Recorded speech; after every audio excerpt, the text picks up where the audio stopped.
System എന്ന് പറഞ്ഞ ഒരു ഇമാജിനറി ഒരു മൃഗത്തെ നമ്മൾ വേട്ടയാടാൻ പോയിട്ട് കാര്യമൊന്നുമില്ല. സിസ്റ്റം എന്ന് പറഞ്ഞാൽ നമ്മളൊക്കെ തന്നെയാണ്.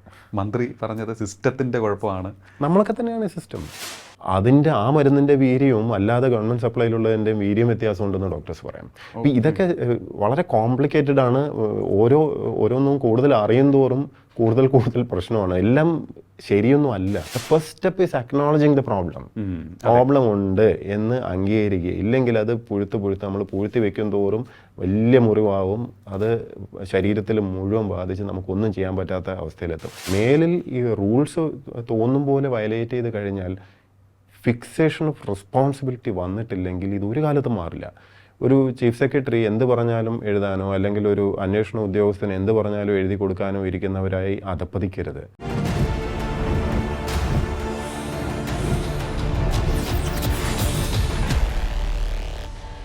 നമസ്കാരം, ടോക്കിംഗ് പോയിന്റിലേക്ക് സ്വാഗതം. ഇന്ന് നമ്മോടൊപ്പം ഉള്ളത് പ്രശാന്ത് നായർ IAS. നമസ്കാരം, ടോക്കിംഗ് പോയിന്റിലേക്ക് സ്വാഗതം. നമസ്കാരം. ഇപ്പോൾ സമീപനത്തിന് യാതൊരു മാറ്റവും ഇല്ല.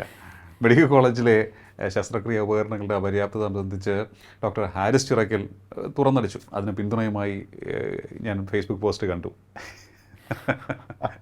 അല്ല, അത് പിന്തുണയൊന്നുമല്ല. ഇത് എന്ന് പറഞ്ഞു കഴിഞ്ഞാൽ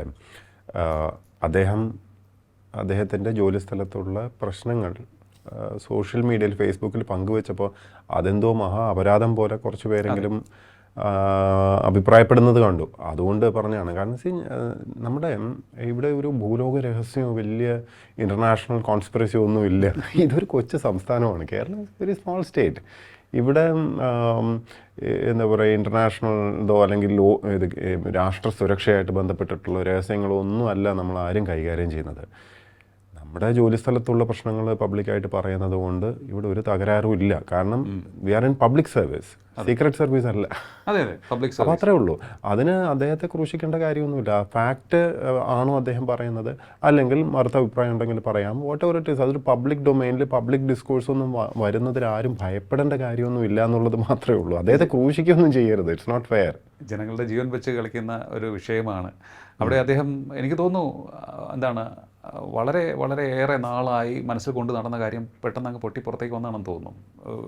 ഒരു വർഷം മുൻപ് മന്ത്രിയുടെ ഓഫീസിൽ ഈ കാര്യം അറിയിച്ചതാണ് അദ്ദേഹം. അത്തരം ഡീറ്റെയിൽസ് ഞാൻ കണ്ടു. ഇതെന്താണെന്ന് വെച്ചാൽ നമ്മൾ ഈ സിസ്റ്റം എന്ന് പറഞ്ഞ ഒരു ഇമാജിനറി ഒരു മൃഗത്തെ നമ്മൾ വേട്ടയാടാൻ പോയിട്ട് കാര്യമൊന്നുമില്ല. സിസ്റ്റം എന്ന് പറഞ്ഞാൽ നമ്മളൊക്കെ തന്നെയാണ്. മന്ത്രി പറഞ്ഞത് സിസ്റ്റത്തിൻ്റെ കുഴപ്പമാണ്. നമ്മളൊക്കെ തന്നെയാണ് സിസ്റ്റം.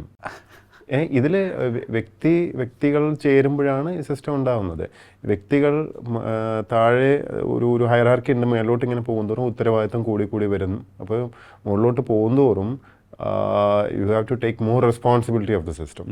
നമ്മളെല്ലാവരും ചേർന്നതാണ് സിസ്റ്റം. പക്ഷേ കൂടുതൽ അധികാരപരിധി, കൂടുതൽ കൺട്രോൾ, കൂടുതൽ കോർഡിനേഷൻ സ്കിൽസ്, കൺട്രോൾ എല്ലാം ഉള്ള ആരാണോ മുകളിലോട്ട് പോകുന്തോറും ഹയറാർക്കിയിൽ they are more responsible for maintaining the system, controlling the system, അതിനെ നന്നാക്കുക. ഇതൊക്കെ അവരുടെ ഉത്തരവാദിത്തമായിട്ട് വരും. അപ്പം പലപ്പോഴും ഈ പ്രശ്നങ്ങൾ താഴേക്കിടയിൽ ഒതുക്കി തീർക്കാൻ നമ്മൾ നോക്കും. അത് പുറത്ത് പറയുക അല്ലെങ്കിൽ മേളോട്ട് വരുന്നത് തടസ്സപ്പെടുത്തുക, ഇങ്ങനെ പലതും. അങ്ങനെ എല്ലാ ഓർഗനൈസേഷനിലും അങ്ങനെയാണ്. ഗവൺമെൻറ്റിൽ മാത്രമല്ല, പ്രൈവറ്റ് സെക്ടറിലും ഒക്കെ അങ്ങനെയൊക്കെ തന്നെയാണ്. അപ്പോൾ ഇതിൻ്റെ പരിഹാരം എന്ന് പറഞ്ഞു കഴിഞ്ഞാൽ പ്രോപ്പറായിട്ടുള്ള റിവ്യൂ വേണം, മുകളിൽ നിന്നുള്ള മേൽനോട്ടം വേണം, ഇടപെടലുകൾ വേണം.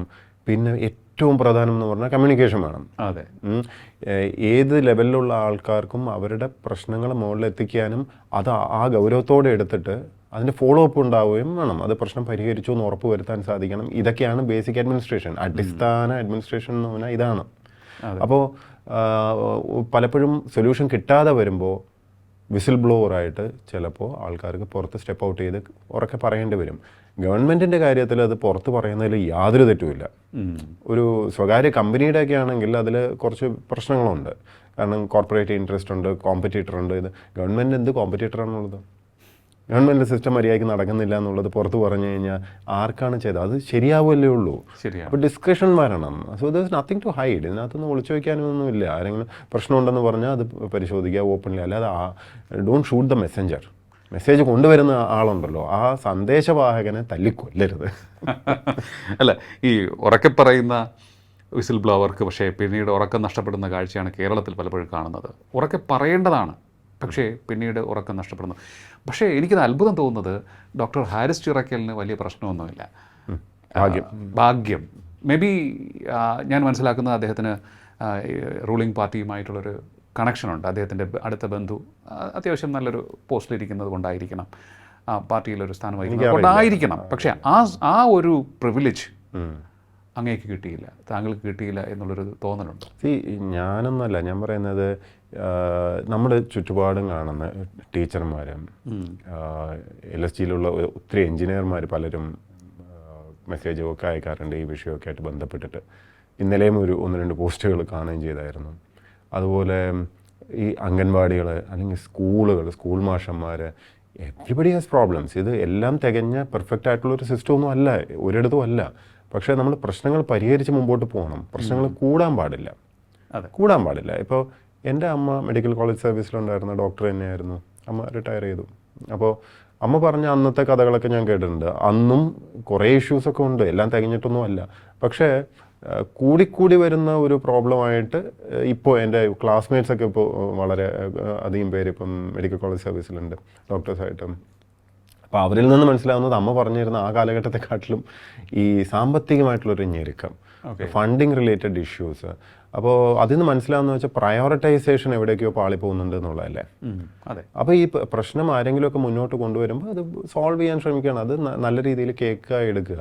ഇപ്പോൾ ഞാനായാലും ആരായാലും ഇപ്പോൾ ഈ ഞാൻ പറഞ്ഞില്ലേ, മെസ്സഞ്ചർ നോക്കിയിട്ട് നിങ്ങൾ മെസ്സേജ് ഡീകോഡ് ചെയ്യാൻ നോക്കിയാൽ വലിയ പ്രശ്നത്തിലേക്ക് ചെന്ന് ചാടും. നിങ്ങൾക്ക് പ്രശ്നമൊന്നും പരിഹരിക്കാൻ പറ്റില്ല. വ്യക്തിയധിഷ്ഠിതമല്ലെന്നേ ഞാൻ പറഞ്ഞ ഒരു കണ്ടന്റ്, നിങ്ങൾ എന്താണ് പറയുന്നത് അത് കേൾക്കാനുള്ള ഒരു ഓപ്പൺ മൈൻഡ്നെസ് ആണ് വേണ്ടത്. അല്ലാതെ ആര് പറയുന്നു, അല്ലെങ്കിൽ നിങ്ങൾക്ക് ഇഷ്ടപ്പെടുന്നില്ലെങ്കിൽ ഉടനെ അയാളെ നമ്മൾ എന്തെങ്കിലുമൊക്കെ ചാപ്പ കുത്തിയിട്ട് അങ്ങ് മാറ്റി വെച്ച് കഴിഞ്ഞാൽ പ്രശ്നം പരിഹരിക്കാമെന്നോ, അയാളെ തല്ലി കുഴിച്ചു മൂടി കഴിഞ്ഞാൽ പ്രശ്നം തീരുമോ? That doesn't work. ആ ഒരു ചേഞ്ചാണ് നമ്മുടെ സിസ്റ്റത്തിൽ ആദ്യം വരേണ്ടതെന്ന് തോന്നുന്നു. ഇപ്പോൾ എനിക്ക് തോന്നുന്നു പലയിടത്തും ഉണ്ട് ഇത്. തുറന്ന് പറയുമ്പോൾ പറഞ്ഞോ, എനിക്കെതിരെ വിമർശിച്ചോ, you should not speak against me എന്നുള്ള ഒരു രീതി നിലനിൽക്കുന്നുണ്ട്. അതൊക്കെ ട്രാൻസിയൻ്റ് ആണെന്ന് ഞാൻ വിശ്വസിക്കുള്ളൂ. എപ്പോഴും ഇങ്ങനെ അപ്സ് ആൻഡ് ഡൗൺസ് ഉണ്ടാവും സിസ്റ്റത്തിൽ, അല്ലേ? ചിലർ വിചാരിക്കും ഞാനാണ് ഇവിടെ അധികാരി, ഞാൻ ചിരഞ്ജീവിയാണ്, എൻ്റെ കയ്യിൽ എപ്പോഴും എല്ലാം നിയന്ത്രണം നിൽക്കും, അങ്ങനെയൊക്കെ തോന്നാറുണ്ട്. അതൊരു ഹാലൂസിനേഷനാണ്, ഒരു ഡെലൂഷനാണ്. എല്ലാവർക്കും തോന്നും അധികാരം കിട്ടുമ്പോൾ ഒരു ഭയങ്കര മത്ത് പിടിപ്പിക്കുന്ന ഒരു സംഭവമാണ്. ഞാനിപ്പോൾ 18 വർഷമായി സർവീസിനകത്ത്. ഇതുപോലെ അധികാര പ്രമത്തത കണ്ട് കുറേ പേര് അങ്ങനെ വന്നു പോകുന്നതും കണ്ടിട്ടുണ്ട്. ഒന്നുമല്ലാതായി പോയ ആൾക്കാരെ കണ്ടിട്ടുണ്ട്. Within short span of 18 years ഞാൻ കണ്ടിട്ടുണ്ട്. അപ്പോൾ നമ്മുടെ ഒരു ജീവിതകാലത്തിൽ എന്തൊക്കെ കാണാൻ കിടക്കുന്നു, അല്ലേ? അപ്സ് ആൻഡ് ഡൗൺസ് ഒക്കെ ഉണ്ടാവും. പക്ഷേ ആ സമയത്ത് ഇത് തലയ്ക്ക് പിടിച്ച് നിൽക്കുന്ന സമയത്ത് ഒന്നും കാണാൻ പറ്റില്ല. ആ പവറിൻ്റെ ആ ഒരു ഇല്യൂഷൻ അത്രയ്ക്ക് പവർഫുള്ളാണ്. അപ്പോൾ അതൊരു കൾച്ചറിലോട്ട് സ്പ്രെഡ് ചെയ്യാം. അതൊക്കെ ഇറ്റ് ഹാപ്പൻസ്, അത് സ്വാഭാവികമാണ്. എന്നാലും ഞാൻ പറയാ ഒരു ശുഭപ്രതീക്ഷ വേണം എന്നാണ്. ഇപ്പോൾ ഡോക്ടറുടെ അറ്റ്ലീസ്റ്റ് കേൾക്കുന്നില്ലേ? സമൂഹം ആ രീതിയിൽ പ്രതികരിച്ചത് കൊണ്ടും അദ്ദേഹത്തിന് ആ സപ്പോർട്ട് വന്നുകൊണ്ടും സിസ്റ്റം കേൾക്കാൻ നിർബന്ധിതരായില്ലേ, അല്ലേ? So I think we should hope for the better. ഇനിയിപ്പം പ്രശ്നങ്ങളുള്ള വേറെയും പല ആൾക്കാരും ഉണ്ട്. ഈ ഗവൺമെൻറ് സർവീസിൻ്റെ ഒരു വലിയൊരു പോരായ്മ എന്ന് പറഞ്ഞു കഴിഞ്ഞാൽ നമ്മൾ കൊളോണിയൽ ഹാങ് ഓവറിലാണല്ലോ. ഈ സിസ്റ്റം എന്ന് പറയുന്ന സോക്കോൾ സിസ്റ്റം എന്ന് പറയുന്നത് കൊളോണിയൽ കാലഘട്ടത്തിൽ ഉണ്ടാക്കിയതാണ്. അപ്പോൾ അതുകൊണ്ട് തന്നെ മുകളിലിരിക്കുന്നത് ഒരു അധികാരസ്ഥാനം, രാജാവിനെ പോലെ കണ്ട് അങ്ങനെയൊക്കെ ഒരു ഇതുണ്ട്. We have that hang over. അപ്പോൾ കൺട്രോൾ സിസ്റ്റമാണ്, നിയന്ത്രിക്കുക. എന്തുകൊണ്ട് നിയന്ത്രിക്കുന്നില്ല എന്നാണ് എപ്പോഴും ചോദ്യം വരിക. സിവിൽ സർവീസുകാരെ നിയന്ത്രിക്കണം, അല്ലെങ്കിൽ ഡോക്ടർമാരെ നിയന്ത്രിക്കണം, എഞ്ചിനീയർമാരെ നിലക്ക് നിർത്തണം. ഈ ഒരു ഭാഷയാണ് എപ്പോഴും ഉപയോഗിക്കുക പോലും ചെയ്യുന്നത്. ഈ ബഹുഭൂരിപക്ഷം ഈ നമ്മുടെ ഗവൺമെൻറ് സർവീസിലുള്ളവരും വളരെ നല്ല ആൾക്കാരാണ്. നമ്മളെ സമൂഹത്തിൽ നിന്ന് തന്നെ വരുന്ന ആൾക്കാരാണ്. പോലീസിനെ നിയന്ത്രിക്കണം ഇതെല്ലാം പറയുമ്പോൾ പോലീസുകാർ എത്ര പേർക്ക് പരിചയമുണ്ട്? എനിക്ക് എത്രയോ പോലീസുകാർ എന്ത് നല്ല മനുഷ്യരാണ്. ബഹുഭൂരിപക്ഷം പേരും വളരെ നല്ല ആൾക്കാരെ, കുറച്ച് പേര് മാത്രമേ ഉണ്ടാവും പ്രശ്നക്കാർ. ഈ നിയന്ത്രിക്കാൻ വേണ്ടി ഇറങ്ങി പുറപ്പെടുമ്പം ഈ പ്രശ്നക്കാരായിട്ടുള്ളവർക്കാണ് നിയന്ത്രണം കിട്ടുക. കാരണം ആ ഒരു കൊളോണിയൽ ഹാങ് ഓവറിൽ നമുക്ക് ആ സിസ്റ്റം കൺട്രോൾ മാത്രമേ മനസ്സിൽ വരുന്നുള്ളൂ. അല്ലാതെ പ്രയോറിറ്റൈസ് ചെയ്യേണ്ടത് നാട്ടുകാരോ അവരുടെ വെൽബീയിങ് ആണ്, അവരുടെ നന്മയാണ്, അവരുടെ വെൽഫെയർ ആണ്. അങ്ങനെയുള്ളൊരു ചിന്ത വരുമ്പോഴും നമുക്ക് ഓപ്പൺനെസ് തോന്നും. ഓക്കെ, നമുക്ക് ഡിസ്കസ് ചെയ്യണം, പ്രശ്നങ്ങൾ എന്താണെന്ന് വെച്ചാൽ പറയട്ടെ. ഈ ഹൈറാർക്കിയും മേലെ നിന്ന് ഉത്തരവിടുന്നതും ആ ഒരു മോഡിൽ നിന്ന് മാറി ചിന്തിക്കേണ്ടതായിട്ട് വരും. അല്ലേ, മെഡിക്കൽ കോളേജിൻ്റെ കാര്യങ്ങൾക്ക് വേണ്ടിയിട്ട് 4 കോടി രൂപ അനുവദിച്ചു എന്നുള്ളതാണ് സൈറ്റിൽ നിന്ന് മനസ്സിലാക്കാൻ സാധിക്കുന്നത്. അപ്പോൾ ഈ പണം അനുവദിച്ചതായിട്ടുള്ള അറിയിപ്പുകളും വാർത്തകളും ഒക്കെ ഉണ്ട്. എന്നിട്ടും ഈ ഉപകരണങ്ങൾ വാങ്ങാൻ പണമില്ല എന്ന് പറയുമ്പോൾ എന്തായിരിക്കാം അവിടെ സംഭവിക്കുന്നത്? നമ്മൾ ഈ പബ്ലിക് കാണുന്ന പോലെയല്ല ഈ പൈസയുടെ ട്രാൻസാക്ഷൻ. ഒന്ന് ഈ പ്ലാൻ ഫണ്ട് ഉണ്ട്, നോൺ പ്ലാൻ ഫണ്ട് ഉണ്ട്, ഈ ഇതിൻ്റെയൊക്കെ എക്സ്പെൻഡിച്ചറിൻ്റെ മെത്തേഡ്സ് ഉണ്ട്, ട്രഷറി ബാൻ ഉണ്ട്, അങ്ങനെ കുറേ സാധനമുണ്ട്. ഇപ്പോൾ പൈസ അലോക്കേറ്റ് ചെയ്തു എന്ന് പറഞ്ഞാൽ പൈസ കിട്ടിയെന്ന് ഉറപ്പൊന്നും ഉണ്ടാവണമെന്നില്ല, നമുക്കറിയില്ല. ഇപ്പം പ്ലാൻ ഫണ്ട് തന്നെ 10-50% നമ്മളിപ്പോൾ കട്ട് ചെയ്യല്ലേ, പണം ഇല്ലാത്തതുകൊണ്ട് കുറച്ചു എക്സ്പെൻഡിച്ചർ കുറച്ചു. പക്ഷേ നോൺ പ്ലാനിലാണ് റിക്കറിങ് എക്സ്പെൻഡിച്ചർ എടുക്കേണ്ടത്. ഇപ്പോൾ ഈ കേസിലൊക്കെ റിക്കറിങ് ആണല്ലോ. അപ്പോൾ പക്ഷേ റിക്കറിങ്ങും നമ്മൾ ഈ വാർത്തയിൽ നിന്ന് മനസ്സിലാവുന്നത് ഹോസ്പിറ്റൽ ഡെവലപ്മെൻറ്റ് സൊസൈറ്റി ഫണ്ട്, ആ HDS എന്നാണ് എടുക്കുന്നത്. HDS ശരിക്കും ഹോസ്പിറ്റലിലെ വികസനത്തിന് വേണ്ടുന്ന ഫണ്ടുകളും മറ്റുമൊക്കെ ഉപയോഗിക്കുന്നത്. അങ്ങനെയൊക്കെയാണ് ശരിക്കും അതിൻ്റെ ഒറിജിനൽ കോൺസെപ്റ്റ്. ഞാനും കോഴിക്കോട് ഇരിക്കുമ്പം HDSൻ്റെ ചെയർമാൻ എന്നുള്ള നിലയ്ക്ക് പല അത്യാവശ്യങ്ങൾക്കും നമ്മൾ വേറെ വഴിയില്ല. അപ്പോൾ HDSൻ്റെ ഫണ്ട് എടുത്ത് HDS എന്ന് പറഞ്ഞാൽ അവിടുന്ന് പിരിക്കുന്നതാണ്. അപ്പോൾ രോഗികളിൽ നിന്ന് തന്നെ പിരിച്ചെടുക്കുകയാണ് ഒരു അർത്ഥത്തിൽ. അത് അല്ലെങ്കിലും രോഗികളുടെ അടുത്ത് തന്നെ പോയി വാങ്ങാൻ പറയുന്നു. ഇതെല്ലാം നമ്മൾ സർക്കാർ ഫണ്ടല്ല. അത് HDS fund is not government fund കേട്ടോ. അത് യൂസർ ഫീ കളക്ട് ചെയ്തിട്ട് എടുക്കുന്നതാണ്. സർക്കാർ ഫണ്ട് എന്ന് പറയുന്നത് പ്ലാൻ ഫണ്ടിലൂടെ നോൺ പ്ലാനിലൂടെയാണ് കൊടുക്കുന്നത്. അതിപ്പം നമ്മൾ കുറഞ്ഞു വരുന്നുള്ള ഫാക്റ്റാണല്ലോ, നമ്മൾ എല്ലാവർക്കും അറിയാവുന്നതാണ്. നമ്മൾ സാമ്പത്തികമായിട്ടുള്ള ഇഷ്യൂസും ഒക്കെ കാരണം പൈസ വർഷാവർഷം കുറഞ്ഞു വരെ. ആൻഡ് പ്രയോറിറ്റൈസേഷൻ അതൊരു വലിയ ഇഷ്യൂ ആണ്. എനിക്ക് ഇന്നും ഓർമ്മയുണ്ട്, കോഴിക്കോട് ഇരിക്കുക അവിടുത്തെ മെൻ്റൽ ഹെൽത്ത് സെൻറ്ററിൽ ഇവിടെ ഇലക്ട്രിസിറ്റിയും വാട്ടർ ബില്ലും ഒക്കെ തന്നെ 1-2 കോടിയാണ് കിടപ്പുണ്ടായിരുന്നത് അടയ്ക്കാൻ. ഇടയ്ക്കിടയ്ക്ക് കട്ട് ചെയ്യാൻ വരും. ഇതെല്ലാവരും ഇങ്ങനെ പാനിക്കാവും. മരുന്നുകൾ വാങ്ങാൻ പൈസ ഇല്ലാതാവുന്നു. അപ്പോൾ ഈ സൈക്കാട്രിക് ഡ്രഗ്സ് ഒക്കെ ഇടയ്ക്ക് നിന്ന് പോയാൽ വലിയ പ്രശ്നമാണ്.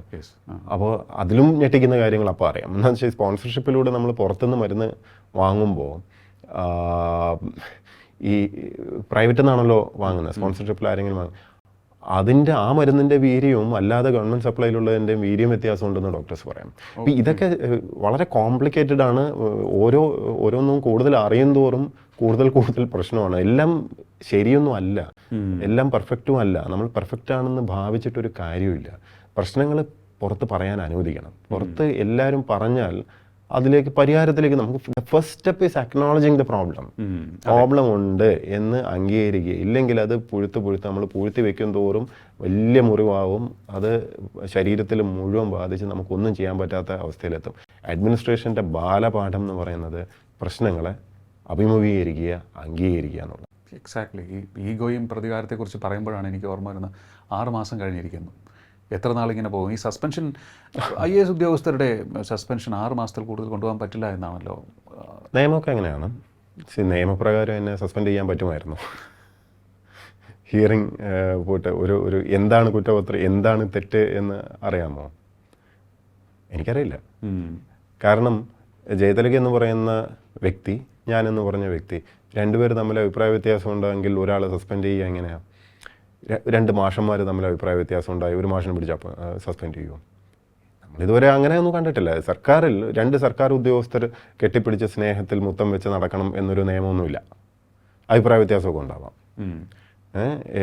ഡോക്ടർ ജയതിലക എൻ്റെ മേലുദ്യോഗസ്ഥനും അല്ലായിരുന്നു ആ സമയത്ത്. സോ അദ്ദേഹത്തെ എനിക്ക് അഭിപ്രായ വ്യത്യാസം ഉണ്ടാവാമല്ലോ. അത് പൊതുസ്ഥലത്ത് പറയാൻ പാടില്ല എന്ന് കോൺട്രാക്ട് റൂളിൽ, ഏത് കോൺട്രാക്ട് റൂളിലാണ് പറഞ്ഞിരിക്കുക, അങ്ങനെയും പറഞ്ഞില്ല. അപ്പം നിയമപ്രകാരം എനിക്കറിയില്ല എന്തിനാണ് സസ്പെൻഡ് ചെയ്തതെന്നുള്ളത് പോലും എനിക്കറിയില്ല. അപ്പോൾ അതിപ്പോൾ കാണിച്ച് തന്നെ മറുപടിയും കൊടുത്തിട്ടുണ്ട്. Let us see. അത് മനസ്സിലാവേണ്ട ആൾക്കാർ പരിഗണിക്കുമ്പോൾ മനസ്സിലാവുമെന്ന് വിശ്വസിക്കാം. അതിലപ്പുറം നമുക്ക് എന്ത് പറയാൻ പറ്റും? അതിൽ ഈ പറഞ്ഞ കൂട്ട് വ്യക്തിയാധിഷ്ഠിതമായിട്ട് അല്ലാതെ മെറിറ്റിലല്ലാതെ നിങ്ങളെ മുഖം എനിക്കിഷ്ടമല്ല അല്ലെങ്കിൽ നിങ്ങളെനിക്കിഷ്ടമല്ല, അങ്ങനെയാണെങ്കിൽ ഞാൻ നിങ്ങളെ സസ്പെൻഡ് ചെയ്യും. അല്ലെങ്കിൽ എനിക്ക് പേഴ്സണൽ ഗ്രഡ്ജ് ഉണ്ടെങ്കിൽ ആ പേഴ്സണൽ ഗ്രഡ്ജ് തീർക്കാൻ വേണ്ടി ഞാൻ എൻ്റെ അധികാരം, ഫയലോ വോട്ടവർ അത് ഉപയോഗിക്കും. ഇതിനെയാണ് അധികാര ദുർവിനിയോഗം എന്ന് പറയുന്നത്, അൺപ്രൊഫഷണലിസം എന്ന് പറയും. അല്ലേ, ഇതിപ്പോൾ ശാരദാ മുരളീധരൻ മാഡം റിട്ടയർ ചെയ്യുന്നതിന് മുമ്പ് റിവ്യൂ കമ്മിറ്റി ചേർന്നു, സസ്പെൻഷൻ റിവോക്ക് ചെയ്യാനായിട്ട് തീരുമാനിച്ചു. പക്ഷേ അതിനുശേഷം വീണ്ടും അത് അട്ടിമറിക്കുന്നു. ഡോക്ടർ ജയതിലക വന്നതിന് ശേഷം ആ തീരുമാനം അട്ടിമറിച്ചു എന്നുള്ളതിൻ്റെ തെളിവ് അങ്ങ് പുറത്തേക്ക് വിടുന്നു. ഈ വിഷയം പരിഹരിക്കണം, നേരിട്ട് ഹിയർ ചെയ്യണമെന്ന് മുഖ്യമന്ത്രി പറയുകയാണ്. മുഖ്യമന്ത്രിക്ക് ഇടപെട്ട് ചെയ്യാൻ പറ്റുന്ന കാര്യമല്ലേ എന്ന് ഒരു തോട്ട് എൻ്റെ മനസ്സിൽ വന്നു. പക്ഷേ എന്നിട്ടും ഡോക്ടർ ജയതിലക് അതിന് തയ്യാറാകുന്നില്ല. അപ്പോൾ ആരാണ് ഇവിടെ സർക്കാർ? ഡോക്ടർ ജയതിലക്കാണോ പിണറായി വിജയൻ മുഖ്യമന്ത്രിയാണോ എന്നുള്ളൊരു തോട്ടം വരികയില്ലേ? എനിക്കറിയില്ല, ഞാൻ ഈ പറഞ്ഞ ഡീറ്റെയിൽസ് ഒന്നും അതിലോട്ടൊന്നും ഞാൻ പോയിട്ടില്ല. എനിക്ക് ആകെ അറിയാവുന്ന, ഞാനിപ്പോൾ വിവരാവകാശത്തിൽ എടുത്ത ഡോക്യുമെൻറ്റ്സ് വെച്ചിട്ടുള്ള പരിമിതമായ അറിവേ എനിക്കുള്ളൂ. ഇതിൻ്റെ പിന്നിലുള്ള ആരാണ് ഇവിടുത്തെ യഥാർത്ഥ ഭരണാധികാരി എന്നൊന്നും എനിക്കറിയില്ല. പക്ഷേ ഞാൻ ഫയലിൽ കണ്ട കാര്യങ്ങളെന്ന് പറഞ്ഞു കഴിഞ്ഞാൽ സസ്പെൻഷൻ റിവ്യൂ കമ്മിറ്റി അത് 6 മാസത്തിലൊരിക്കൽ കൂടുന്നതാണ്. അത് ഒരു 24-ാം തീയതി കൂടിയതായിട്ട് കാണുന്നുണ്ട് ഫയലിൽ. അതിൽ തിരിച്ചെടുക്കാൻ വേണ്ടി തീരുമാനമെടുത്തതായിട്ട് കാണുന്നുണ്ട്. അതിനുശേഷം 5-ാം തീയതി വീണ്ടും കൂടുന്നു. അതിനിടയിൽ ആകെ സംഭവിച്ചത് ചീഫ് സെക്രട്ടറി മാറി എന്നുള്ളതാണ്.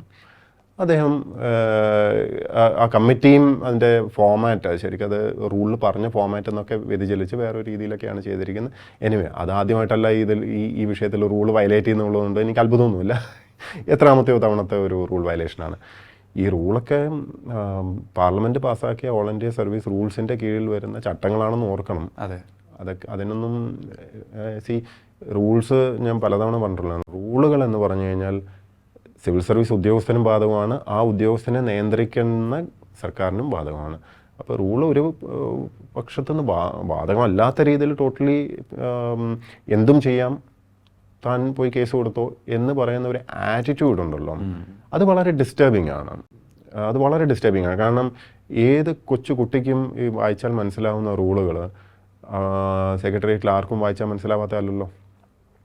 ഇൻഫാക്ട് 24-ാം തീയതി ഈ കമ്മിറ്റി കൂടി തിരിച്ചെടുക്കാൻ വേണ്ടി തീരുമാനമെടുക്കുന്നതും റൂൾ പ്രകാരം വേറെ നിർവാഹമില്ലാത്തതുകൊണ്ടാണ്. അല്ലാതെ എന്നോട് സ്നേഹം ഉണ്ടായിട്ടാണെന്ന് എനിക്ക് തോന്നുന്നില്ല. കാരണം ഏതോ ഒരു ഇൻ്റർവ്യൂവിൽ ശാരദ മാഡം പറയുന്നത് ഞാൻ കേട്ടു, പ്രശാന്ത് പരാതിയും കംപ്ലയിൻറ്റും ഒക്കെ തന്നിട്ടുണ്ട്, പക്ഷേ അതിന് ഞാൻ എന്ത് നടപടി എടുത്തു എന്ന് ഞാൻ അറിയിക്കാൻ ബാധ്യസ്ഥയല്ല എന്ന്. എനിക്ക് വളരെ അത്ഭുതം തോന്നി മാഡം അങ്ങനെ പറഞ്ഞപ്പോൾ. വിത്ത് ഓൾ ഡ്യൂ റെസ്പെക്റ്റ്, അങ്ങനെയൊന്നും അല്ല, ഭരണം അങ്ങനെയൊന്നും അല്ല. ഏതൊരു പൗരനും പരാതിയോ എന്തെങ്കിലും എഴുതി സമർപ്പിച്ചിട്ടുണ്ടെങ്കിൽ അതിൽ എന്ത് നടപടി എടുത്തു എന്ന് അറിയിക്കാൻ നമ്മളൊക്കെ ബാധ്യസ്ഥരാണ്. അത് ഒരുപക്ഷെ മാഡത്തിന് അറിയാഞ്ഞിട്ടായിരിക്കും നമ്മുടെ സിവിൽ സർവീസ് കോൺട്രാക്ട് റൂളിനകത്ത് പോലും അതിനുള്ള ഉത്തരവാദിത്വം, അങ്ങനെയുള്ള ഒരു റെസ്പോൺസിബിലിറ്റി കൃത്യമായി എഴുതി വെച്ചിട്ടുണ്ട്. ഡയലേറ്റിംഗ് ടാക്ടിക്സ് പാടില്ല എന്ന് വരെ വളരെ വ്യക്തമായിട്ട് എഴുതി വെച്ചിട്ടുണ്ട്. ഓക്കെ. അപ്പോൾ നമ്മുടെ ഒരു പ്രശ്നം എന്ന് പറഞ്ഞാൽ പലർക്കും നിയമം അറിയില്ല. നിയമത്തിനോടുള്ള ഒന്ന് അറിവില്ലായ്മ, നിയമത്തിനോടുള്ള ഒരു പുച്ഛവും, അതായത് റൂൾ ഓഫ് ലോ ബഹുമാനിക്കാൻ ഉള്ള മടി, അത് വളരെ ഡേഞ്ചറസ് ആണ്. ഒരു ഭരണഘടനയുടെ അടിസ്ഥാനത്തിൽ നടക്കുന്ന ഒരു ഭരണ സംവിധാനമാണ്. ഏറ്റവും പ്രധാനപ്പെട്ട ഡോക്യുമെൻ്റ് നമ്മുടെ ഈ നാട്ടിൽ ഭരണഘടനയാണ്, കോൺസ്റ്റിറ്റ്യൂഷനാണ്. അപ്പോൾ ആ കോൺസ്റ്റിറ്റ്യൂഷൻ അനുസരിച്ച് ഈ ഓരോ സ്റ്റേറ്റും നടത്തുന്നത് എങ്ങനെയാണ്? റൂൾസ് ഓഫ് ബിസിനസ് ഫ്രെയിം ചെയ്തിട്ടാണ്. അപ്പോൾ ആർട്ടിക്കിൾ 166 പ്രകാരമാണ് തോന്നുന്നത് ഗവർണർ അപ്രൂവ് ചെയ്യുന്നതാണ് ഈ റൂൾസ് ഓഫ് ബിസിനസ്. അതിൻ്റെയും കീഴിലാണ് സെക്രട്ടേറിയറ്റ് മാനുവൽ ഉണ്ടാക്കുന്നത്. അപ്പോൾ ഈ 3 ബേസ് ഡോക്യുമെൻറ്റുകൾ വെച്ചിട്ടാണ് ശരിക്കും ഭരണം നടക്കുന്നത്. അപ്പോൾ റൂൾസ് ഓഫ് ബിസിനസ് വയലേറ്റ് ചെയ്യപ്പെടുന്നു, ഈ സെക്രട്ടേറിയറ്റ് മാനുവൽ വയലേറ്റ് ചെയ്യപ്പെടുന്നു, all India service contract rules, അതിൻ്റെ ഡിസിപ്ലിനറി റൂൾസ് വയലേറ്റ് ചെയ്യപ്പെടുന്നു. അപ്പോൾ എല്ലാം വയലേറ്റ് ചെയ്യപ്പെട്ടാലും ഒരു കുഴപ്പമില്ല എന്ന് തോന്നുന്ന ആ ഒരു മൈ സിമ്പിൾ ക്വസ്റ്റ്യൻ ഇത്രയേ ഉള്ളൂ. ഇതെല്ലാം ശരിയാക്കണമെങ്കിൽ ഞാൻ കോടതിയിൽ പോകണോ? നീതിയും ന്യായവും ധർമ്മവും കോടതിയിൽ മാത്രം കിട്ടുന്ന ഒരു ഐറ്റമാണോ? കോൺഷ്യൻസ്, മനസ്സാക്ഷി, അല്ലെങ്കിൽ തെറ്റ് ചെയ്യുമ്പം ഒരു കോൺഷ്യൻസ് പ്രിക്ക് എന്ന് പറഞ്ഞ സാധനം ഈ പറഞ്ഞ സിസ്റ്റത്തിൽ ആർക്കും ഇല്ലേ? ഈ ഹയറാർക്കിയിൽപ്പെടുന്ന ആർക്കും ഇല്ല, ഈ തീരുമാനമെടുക്കുന്ന കൂട്ടത്തിൽ ആർക്കും ഇല്ല. അവർക്കൊന്നും നിയമം പാലിക്കണം എന്നൊരു ഉത്തരവാദിത്ത ബോധവുമില്ല. ആർക്കൊക്കെയാണ് ഈ ഭരണഘടനയോട് ഇത്രയ്ക്ക് പുച്ഛമുള്ളതെന്നും നിയമ സംവിധാനത്തോട് ഇത്രയും അവജ്ഞയുള്ളതെന്നും എല്ലാവരും പുറത്ത് വരട്ടെ, ക്ലിയർ ആവട്ടെ. സാധാരണഗതിയിൽ ഒരു അപരിഷ്കൃത സമൂഹത്തിലാണ് നിയമവും നീതിയും ഒക്കെ സ്വന്തം ഇംഗിതത്തിനനുസരിച്ച് വളച്ചൊടിച്ച് ഇൻ്റർപ്രറ്റ് ചെയ്ത് മുന്നോട്ട് പോകുന്ന, അതല്ലെങ്കിൽ വകവയ്ക്കാതെ നമുക്ക് പണ്ട് കാണാൻ സാധിച്ചിട്ടുണ്ടായിരുന്നു. അതിനൊക്കെ ഒരു മാറ്റം വന്നു, സ്വാതന്ത്ര്യം കിട്ടി. അതിനുശേഷം കുറേയേറെ നാളുകൾ എന്താണ് നമ്മൾ പറയുമല്ലോ, ഒരുപാട് വെള്ളമൊഴുകി ഈ പാലത്തിനടിയിലൂടെ, എന്നിട്ടും കാര്യങ്ങൾ മാറുന്നില്ല എന്നുള്ളതാണ്. ഇത് ഇപ്പോഴും ഡെമോക്രസി എന്നുള്ളതിൻ്റെ പൂർണ്ണ അർത്ഥത്തിൽ കാര്യങ്ങൾ നടക്കുന്നില്ല, അല്ലേ? എന്നുവെച്ചാൽ ഡെമോക്രസിയുടെ ഒരു പ്രശ്നം എന്ന് പറഞ്ഞാൽ നമ്മൾ ചില സമയത്ത് അത് ഓട്ടോക്രസിയിലോട്ട് പോവും. അതുപോലെ ഡെമോക്രസിയുടെ പൂർണ്ണമായ അർത്ഥം, അതിൻ്റെ എസെൻസും അതിൻ്റെ സ്പിരിറ്റും ഉൾക്കൊള്ളുന്ന ആൾക്കാരാവണം എന്നില്ല ബ്യൂറോക്രസി ഉൾപ്പെടെയുള്ള ആൾക്കാർ അത് കൈകാര്യം ചെയ്യുന്നത്. ഈ അപ്പനെ കാര്യം നോക്കി പോകാനാണ് എല്ലാവരും ആഗ്രഹിക്കുന്നത്. സ്വന്തം കാര്യം ചിന്താബാധം. ഇപ്പോൾ ഒരു കറപ്ഷൻ തന്നെ ക്ലാസിക് ഉദാഹരണമാണ്. അവനവൻ്റെ കാര്യം നടക്കുന്നിടത്തോളം കാലം എല്ലാവരും സത്യത്തിൽ ഓക്കെയാണ്. ഇപ്പം വേറൊരു വ്യക്തിയുടെ അല്ലെങ്കിൽ നമ്മളെ ബാധിക്കാത്ത ഒരു വിഷയത്തിൽ നമ്മൾ നിലപാട് എന്തിനെടുക്കണം എന്നുള്ളതാണ്. ഇപ്പം ഞാൻ എൻ്റെ ഈ സസ്പെൻഷനായാലും എൻ്റെ ഈ മുഴുവൻ പ്രശ്നങ്ങളും എല്ലാത്തിൻ്റെ ഉറവിടം ഏതോ പാവപ്പെട്ട ആദിവാസികളെ പറ്റിക്കാനുള്ള അവർക്ക് കിട്ടേണ്ട ഫണ്ടോ അല്ലെങ്കിൽ അവർക്ക് ഉപയോഗപ്പെടേണ്ട കാര്യങ്ങളോ കിട്ടാതെ പോകുന്ന, അല്ലെങ്കിൽ അത് വകമാറ്റി അടിച്ചു മാറ്റാൻ ശ്രമിക്കുന്നതിൽ ഒബ്ജക്ഷൻ ഫയലിൽ എഴുതി എന്നുള്ളിടത്തു നിന്നാണല്ലോ തുടങ്ങുന്നത്. ശരിയാണ്. അപ്പോൾ അത് ഓക്കെ ആണോ? ഈ സിസ്റ്റം, സോക്കോൾ സിസ്റ്റം എന്ന് പറയുന്നത് അതാണോ? ഇപ്പം മഴക്കാലമാണ്, മലയിടിച്ചിലും മറ്റുമൊക്കെ നടക്കുകയാണ്. ഈ പാവപ്പെട്ട ആദിവാസികളെ പുനരധിവസിപ്പിക്കാൻ വേണ്ടി റെഡ് സോണിൽപ്പെട്ട ഭൂമി നമ്മൾ സർക്കാർ ഫണ്ട് കൊടുത്ത് വാങ്ങി അവിടെ പുനരധിവസിപ്പിച്ചാൽ അത് ഓക്കെ ആണെന്ന് പറയാൻ പറ്റുമോ? ഇല്ല. അങ്ങനെയുള്ളൊരു ഫയല് ഞാൻ എഴുതിയത് കാരണം അത് നടക്കാതെ പോയതിൽ ഇത്ര ദേഷ്യപ്പെടേണ്ട കാര്യമുണ്ടോ? അപ്പോൾ അതിൽ ആർക്കാണ് താല്പര്യം?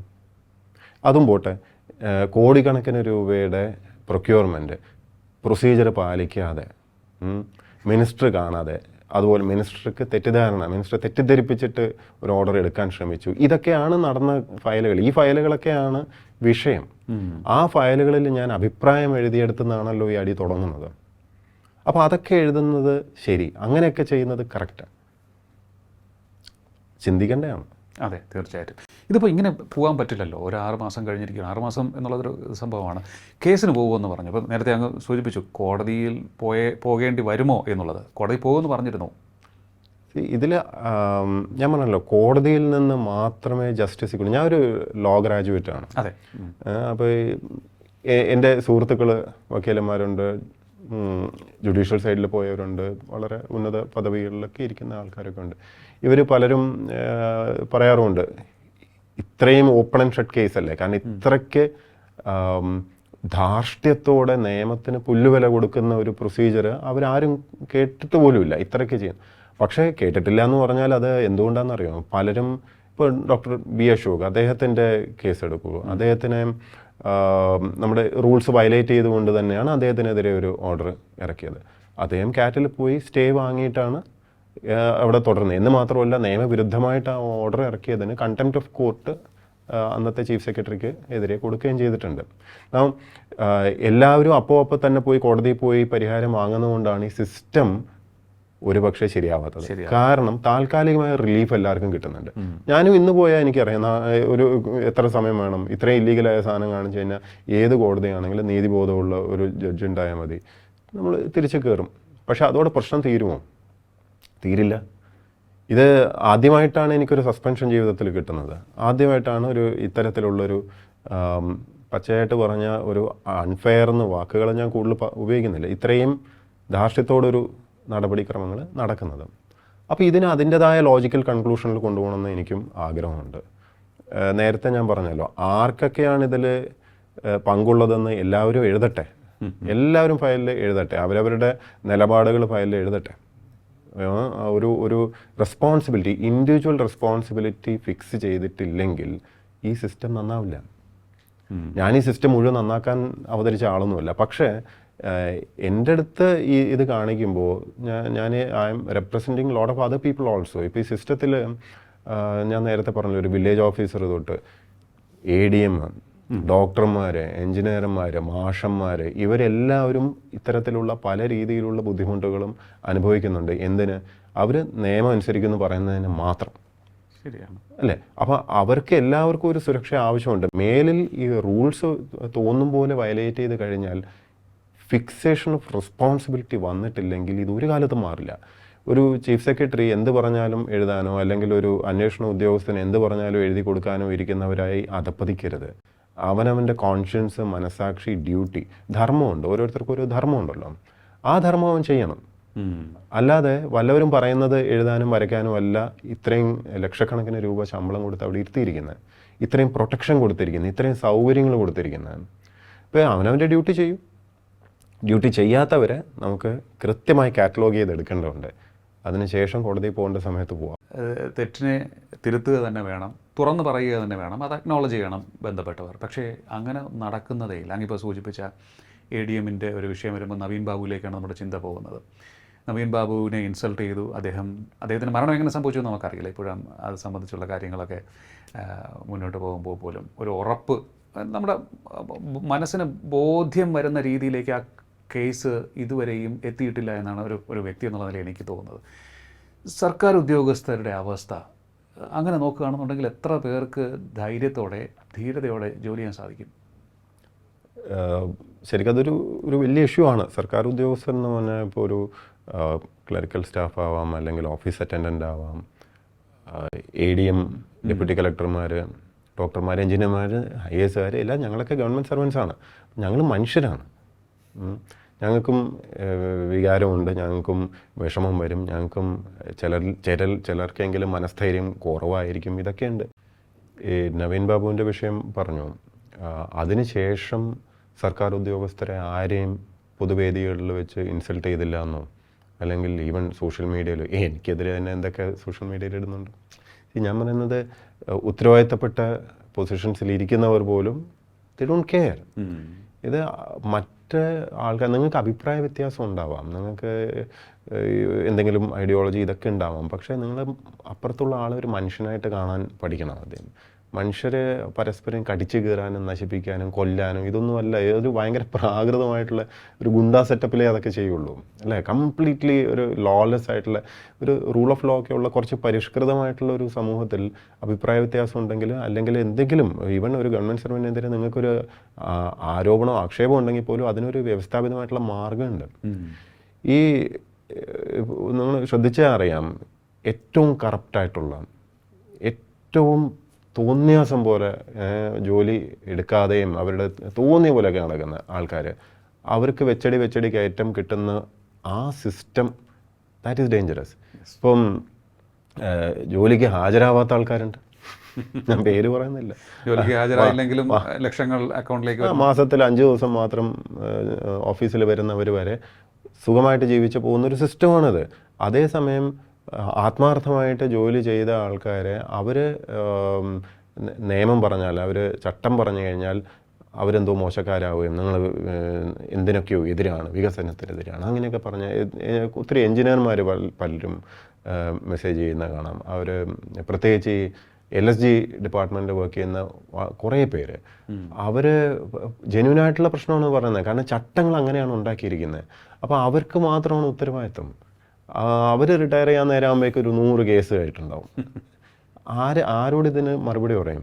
എനിക്ക് തോന്നുന്നു, ഞാൻ ഡോക്ടർ പി അശോകുമായിട്ട് സംസാരിച്ചിട്ടുണ്ട്. അദ്ദേഹം ഞാൻ പഠിച്ച സ്കൂളിൽ, സെൻറ്റ് അലോഷ്യസ് സ്കൂളിലാണ് പഠിച്ചത്. എൻ്റെ മുൻഗാമിയായി പോയ ആളാണ്. അതുകൊണ്ട് എനിക്ക് ഒരു സ്നേഹമുള്ള ആളാണ്, അങ്ങേപോലെ തന്നെ. താങ്കളെയും ഡോക്ടർ ബി അശോകിനെയും പോലുള്ള നട്ടലുള്ള ഉദ്യോഗസ്ഥരെ, അല്ലെങ്കിൽ അവർക്ക് തടയിടാൻ, മൂക്ക് കയറിടാൻ വേണ്ടിയാണോ ഈ എക്സ് ഒഫീഷ്യോ സെക്രട്ടറി എന്നുള്ളൊരു സംഭവം വന്നിരിക്കുകയാണ്? എല്ലാ സെക്രട്ടറിമാർക്ക് താഴെയും റൂൾസ് ഓഫ് ബിസിനസ് തിരുത്തിക്കൊണ്ടുള്ളൊരു വിജ്ഞാപനം അല്ലെങ്കിൽ ഒരു തീരുമാനം വന്നിരിക്കുന്നു. അതിന് ഇതൊന്നും മതിയാവില്ല. നമ്മൾ അഭിപ്രായം വ്യക്തിപരമായിട്ട് ബോധ്യമുള്ള ശരിയായിട്ടുള്ള കാര്യങ്ങൾ ഫയലിൽ എഴുതാൻ അശോക് സാറാണെങ്കിലും ഞാനാണെങ്കിലും വേറെയും ഉദ്യോഗസ്ഥരൊക്കെ ഉണ്ട്. ബോധ്യമുള്ളത് എഴുതാൻ ധൈര്യപ്പെടുന്നവർ അത് തുടരുക തന്നെ ചെയ്യും. അതിനുവേണ്ടിയാണ് നമുക്ക് കോൺസ്റ്റിറ്റ്യൂഷണൽ പ്രൊട്ടക്ഷനൊക്കെ തന്നിരിക്കുന്നത്. ഈ ഓൾ ഇന്ത്യ സർവീസിന് ആർട്ടിക്കിൾ 311 പ്രകാരം സുരക്ഷയുണ്ട്. നമ്മളെ അപ്പോയിൻറ്റിംഗ് അതോറിറ്റി പ്രസിഡൻ്റാണ്. UPSCയുടെയും പ്രസിഡൻ്റെയും ഒക്കെ അനുമതി അംഗീകാരമൊന്നും ഇല്ലാതെ നമ്മളൊന്നും ചെയ്യാനും സാധിക്കില്ല. ഇത്രയൊക്കെ പ്രൊട്ടക്ഷൻ തന്നിരിക്കുന്നത് നട്ടൽ നിവർന്ന് നിന്ന് പണിയെടുക്കാനാണ്. അല്ലാതെ കൊടിയും പടിയും വെച്ച് രാവിലെ അങ്ങോട്ടും ഇങ്ങോട്ടും പോകാനും എവിടെയും ചെന്ന് നട്ടൽ വളച്ച് നിൽക്കാനും അല്ല, പണിയെടുക്കാനാണ്. ഈ പണി എന്ന് പറഞ്ഞാൽ ഫയലിൽ അഭിപ്രായം എഴുതാനാണ്. ഈ ഫയലിലെ അഭിപ്രായങ്ങളോ അല്ലെങ്കിൽ ഇടിച്ചു നിൽക്കുന്ന സമയത്ത് അത് പ്രശ്നങ്ങൾ പരിഹരിക്കാൻ വേണ്ടി മീറ്റിംഗ് കൂടുക, അതൊക്കെയാണ് നമ്മുടെ ജോലി. അതിന് പകരം വേറെ പലതും ചെയ്തിട്ട് നമ്മൾ എന്താ പറയുക, പോയിന്റ് സ്കോർ ചെയ്തിട്ട് അങ്ങനെ പ്രിഫർ ചെയ്യുന്നവരുണ്ടാവാം. പക്ഷെ നമ്മളതിന് കിട്ടില്ല എന്നേ ഉള്ളൂ. കുറച്ച് പേര് അതിന് കിട്ടില്ല എപ്പോഴും, എല്ലാ കാലത്തും അങ്ങനെയല്ലേ. അങ്ങനെയും ഉണ്ടാവും ഇങ്ങനെയും ഉണ്ടാവും. ഇതിലിപ്പോൾ എക്സ് ഒഫീഷ്യോ വന്നാലും ഒഫീഷ്യോ വന്നാലും ഒന്നും കാര്യമൊന്നുമില്ല. എന്തായാലും ഈ കാത്തിരിപ്പ് അധികം നീണ്ടുപോകില്ല എന്ന് ഞാൻ പ്രതീക്ഷിക്കുകയാണ്. ഞാൻ മാത്രമല്ല, ഇത് കണ്ടുകൊണ്ടിരിക്കുന്ന എല്ലാവരും. സാധാരണക്കാർ ആഗ്രഹിക്കുന്നു അങ്ങ് വീണ്ടും ആ ഫയലുകൾ തീർപ്പ് കൽപ്പിക്കാനായി, അല്ലെങ്കിൽ ഫയലുകൾ തീർപ്പാക്കാനായി, ഫയലുകൾ മൂവ് ചെയ്യാനായി. കാരണം ലക്ഷക്കണക്കിന് ഫയലുകളാണ് ഇപ്പോൾ കെട്ടിക്കിടക്കുന്നത്. കഴിഞ്ഞ ദിവസം റിപ്പോർട്ട് വന്നിരുന്നു. ആ ഫയലുകൾ ഓരോ ജീവിതങ്ങൾ തന്നെയാണ്. പക്ഷേ ജീവിതങ്ങളാണ് എന്ന് തിരിച്ചറിയുന്നവർ വലിയ വായിൽ പറഞ്ഞിട്ടുണ്ടെങ്കിലും അതിനുവേണ്ടി എന്തൊക്കെ ചെയ്യുന്നുണ്ട് എന്ന് എനിക്കറിയില്ല. പക്ഷേ അങ്ങേപ്പോലുള്ളവർ കസേരയിൽ സർവീസിൽ ഇരിക്കണം എന്ന് തന്നെയാണ് ഞങ്ങളുടെ ആഗ്രഹം. അതിന് എത്രയും വേഗം സാധിക്കട്ടെ എന്ന് ആശംസിക്കുകയാണ്. ഇത്രയും സമയം ഞങ്ങളോടൊപ്പം സഹകരിച്ചതിന് വളരെയധികം നന്ദി. Thank you so much. ഈ പറഞ്ഞോട്ട് ഓരോ ഫയലും ഓരോ ജീവിതമാണ് എന്നുള്ള ചിന്തയാണ് വേണ്ടത്. മറിച്ച് ഓരോ ഫയലും ഓരോരുത്തരുടെ ജീവൻ എടുക്കാനുള്ള അവസരമായിട്ട് ചിന്തിക്കാതെ പോസിറ്റീവായിട്ട് ചെയ്യാനുള്ളൊരു അവസരമായിട്ട് കണ്ട് കാര്യങ്ങൾ മുമ്പോട്ട് പോട്ടെ. പിന്നെ ഈ പറഞ്ഞോട്ട് തിരിച്ചു കയറാൻ അങ്ങനെ ഇങ്ങനെയൊന്നും I am not going anywhere, ഞാൻ ഇവിടെയൊക്കെ തന്നെ ഉണ്ട് എന്ന് മാത്രമല്ല. സമയം ആണ് ഏറ്റവും വാല്യുബിൾ ആയിട്ടുള്ളൊരു അസറ്റ്. സമയം എനിക്ക് നിന്ന് തിരിയാൻ സമയമില്ല സത്യം പറഞ്ഞാൽ.